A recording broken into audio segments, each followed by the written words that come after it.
Hot takes, great debates, highlights, basketball. Buddy Hield reportedly is not happy in Sacramento. He just got that money, and he went back and forth with that Sacramento Kings organization saying, pay me, give me my money, all that stuff. And they did. They paid him, and he has not had a great season. The Kings are still awful with these young guys that should be. I'm just being real. I expect more out of De'Aaron Fox and Buddy Hield in the backcourt. I like both of those guys. Harrison Barnes got his bread. Where's the production? Former number 2 pick in the draft, Marvin Bagley, where you at? I'm just disappointed in the Kings altogether. And this year, there's actually a chance for, more times than not, the West has been the better conference of the two. And there's not a lot of room for a lot of these young teams, these guys that just get into the league. Not really a chance for them to make the playoffs. There's a spot wide open. The Grizzlies are right around 500 right now in the playoffs. You could be the 8th seed if you go out and compete more times than not. Literally, the Grizzlies are in the playoff by playing 500 ball. Meaning 1 out of every 2 nights, they come with it. In the playoffs, Ja Morant with a bunch of guys that you might not have even heard of. Dylan Brooks, Jonas Valanciunas, Brandon Clark, Jaren Jackson, who I know was a lottery pick, but a lot of guys didn't have him atop their board. Look at the Grizzlies. Sacramento, y'all done already let Ja Morant to come in the league in 1 year, half a year, already surpassed what y'all done been at in the last 3-4 years together. Not looking good. According to Shams over at The Athletic, and he's money, he said his Hield situation remains one Vlade Divac has to monitor. If Hield remains displeased with his role, a source with knowledge, probably an agent, probably Buddy's agent, a source with knowledge of his thinking said he might request a trade.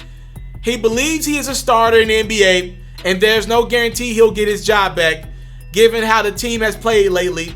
And unlike last season, when he never criticized Yeager publicly and even refrained from doing so after their well-chronicled January 2019 run in at Golden State, Hield has shown a willingness to criticize Walton that has at times proven to be problematic for the team.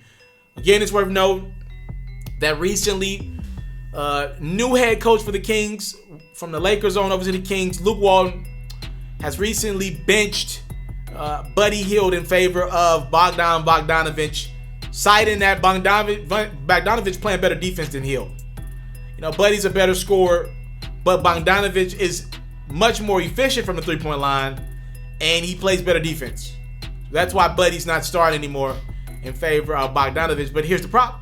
If you're an owner in Sacramento, you're thinking to yourself, all due respect to Bogdanovich, we just paid Buddy. So somebody got it wrong. We just paid a guy 4 months ago, and he's already benched. Either at some point that ownership group is going to come down to Luke and say, yo, you got to pay the guy we just gave $100-some million to. Or close to it. You got to pay him. You got to play him because we paid him. Or they move him. I think Buddy Hield will likely get moved. I think he'll get traded this summer. I do believe he'll be one of the guys that'll get moved this summer. And I'll tell you this, because I was really high on Buddy Hield out of Oklahoma. I don't think this guy's career, I don't think we've even written the first few pages of this man's story yet. I think he's still going to be really good. I'm looking at Andrew Wiggins. I want you to keep your eyes on Andrew Wiggins, now of the Golden State Warriors. Wiggins got 3 months to finish out this season on a bad team. The Warriors are bad this year. But these are a very important 3 months to the career of Andrew Wiggins. Draymond Green is going to dedicate the rest of this season. They already traded D'Angelo Russell. They already traded Glenn Robinson III. They already traded Alec Burks as well to Philly. Both of those guys to Philly. D'Angelo to Minnesota. This is a wash. The Warriors are tanking. Right in your eyes, they're tanking. But Draymond is still playing. Steph's going to come back at the end of the season for a few games. I mean, he's on pace to be the best shooter, have the most three-point makes of all time. He wants to get a couple of those games in for this season, right? It's a wash. I'm telling you, they're going to dedicate the rest of this season, Steve Kerr, he ain't having no headaches for this season, to getting Andrew Wiggins acclimated to that Warrior way, how they do things. Being their primary defender, being the 3, being a better Harrison Barnes, ironically. I want you to watch Andrew Wiggins for the rest of this season, because I think it tells the story of what can happen for Buddy Hield, a guy that you know that can score, highly talented coming out of college, highly talented, which was Wiggins, and then Hield became that, but just got off to a rough start with his career. A lot of these guys think they're the number 1 option. They believe they could be a number 2 option. A lot of these guys get the bag when in reality, they're just the best of a really bad team. And in a winning situation, meaning one of the final 4 teams in the NBA, they're a 3 or a 4. On a good team, on a good to great team, Buddy Hield's a 3 or 4 option.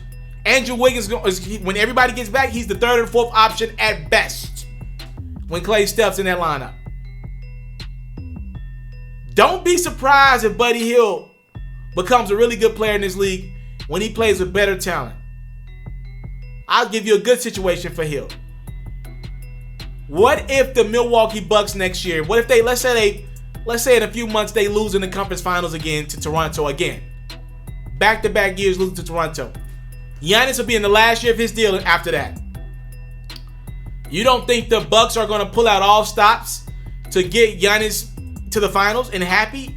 To keep Giannis, you got to believe he's got to at least make the finals, right, in Milwaukee. Because the pressure's going to, this dude's about to win back-to-back MVPs. If he loses again in the conference finals, as he's clearly the best player in the conference, with Embiid struggling and Kawhi in the West now, the criticism is going to pour into this young man quickly. He's got to at least get to the finals this year. And if the Bucks if he can't get to the finals and he puts up big numbers, we're going to see the same thing that happened to LeBron the first time around in Cleveland. He's going to leave. And I don't even believe Giannis wants to leave. But I don't believe LeBron, outside of that last year with Delonte West, I don't believe LeBron wanted to leave Cleveland. But he felt like he had to. He had to go win. And Giannis is going to get that pressure with the MVPs back-to-back. Yeah, you got to win, my G. And you don't believe the Bucks will be in contention to add another shooting guard? Have Chris Middleton at the 3, bring in Buddy Hield, who fits what they do? Absolutely. Don't be surprised if Giannis and the Bucks make a play at Buddy Hield if they don't make it to the finals this year. And don't be surprised if the Kings, if they don't look to move on from Buddy, because it's not a good match. And Luke Walton not going to get away with just not playing Buddy Hield when you've already paid Buddy Hield. You into sports, we got you. NFL news, I got you. NBA news, NBA highlights, NBA full coverage, feature stories, all that great stuff, I got you. We even got a little bit of Madden and 2K mixed in. Subscribe to this platform, and I got you. More quality content on the way. Subscribe.